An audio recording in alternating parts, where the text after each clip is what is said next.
Welcome to A One Story Teller, where we bring you gripping tales that will leave you on the edge of your seat. Today's story is one of injustice, courage, and ultimate redemption.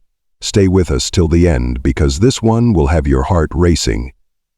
The air in Ridgewater, Mississippi was thick with humidity, clinging to the skin like a heavy blanket. The town, small and seemingly peaceful on the outside, hid a darkness that had festered for decades. Underneath its charming little shops, its white picket fences, and its polite smiles, lay a town still shackled by its past. A past where men like Officer Rick Dalton thrived, unchecked and unchallenged. Tonight, however, that was all about to change. Martha Johnson, a 55-year-old black woman, had lived in Ridgewater all her life.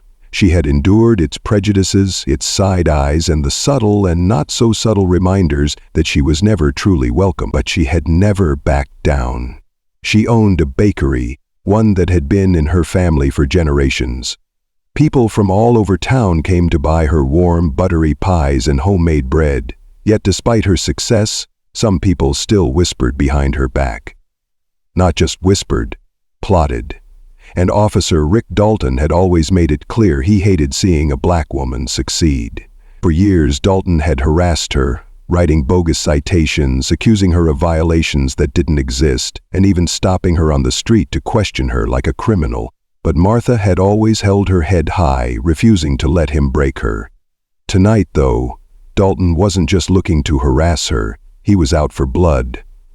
The clock struck 10 p.m. as Martha closed up her bakery. She sighed, stretching her aching back, grateful for another busy day. The street was empty, save for the faint flicker of a streetlight and the distant sound of crickets. As she stepped toward her car, a shadow moved behind her. She barely had time to react before a strong hand clamped onto her arm.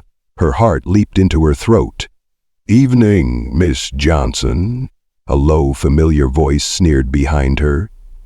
Martha turned, her body stiffening as she came face to face with Officer Rick Dalton. His smirk sent a chill down her spine. "Officer Dalton," she said, her voice steady despite the fear clawing at her chest. "What can I do for you this time?" Dalton's eyes glinted. "Oh, I just came to do my duty. I've been hearing some complaints about you." Martha frowned. "Complaints?" He stepped closer, his breath thick with the stench of cigarettes. "Word is you've been causing trouble, running something shady out of your bakery." Martha's jaw clenched. She knew what this was, another excuse to intimidate her. "That's a lie and you know it," she snapped. Dalton's smirk widened. "See, that's where you're wrong, because I say what's true, and right now, I say you're a criminal."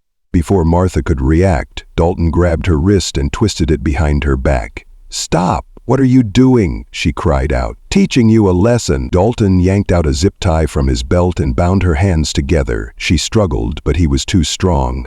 "You see, people like you," he muttered.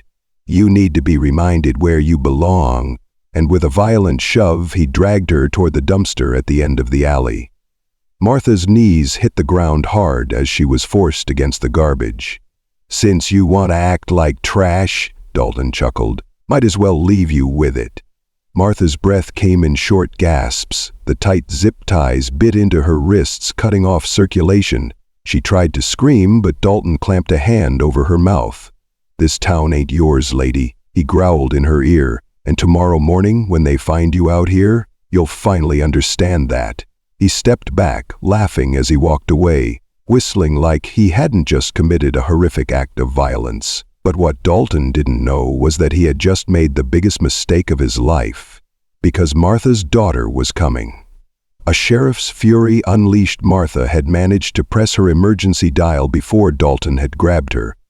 The one person she knew would come running? Naomi Johnson.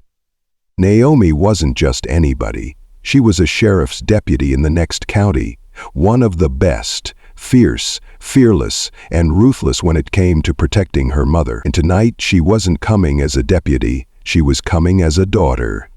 Her car screeched to a stop in front of the bakery. She jumped out, gun drawn. "Mom!" she shouted. A muffled cry answered her. Naomi bolted toward the alley, her pulse hammering, And when she saw her mother, bound and bruised by the dumpster, her entire world turned red. Naomi's eyes locked onto Officer Dalton. He was leaning against his squad car, looking smug, until he saw her badge and her gun. "Step away from the car, Dalton," Naomi roared. Dalton's smirk faltered. Now, little lady, no need to get all worked up."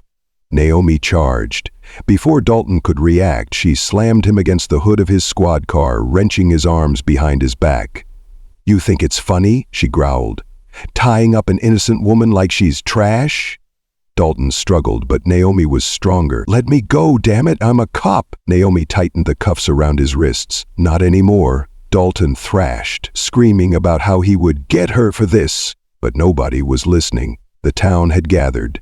Dozens of people standing silently, watching as justice was finally served.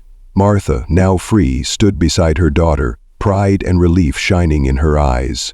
"You'll never hurt anyone again," Naomi said, shoving Dalton into the back of his own squad car. Martha smiled. "I knew you'd come." And in that moment, justice had finally been delivered. A one-story teller, the stories that matter.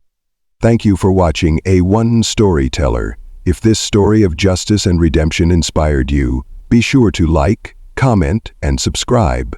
What would you have done in Naomi's place? Let us know in the comments below.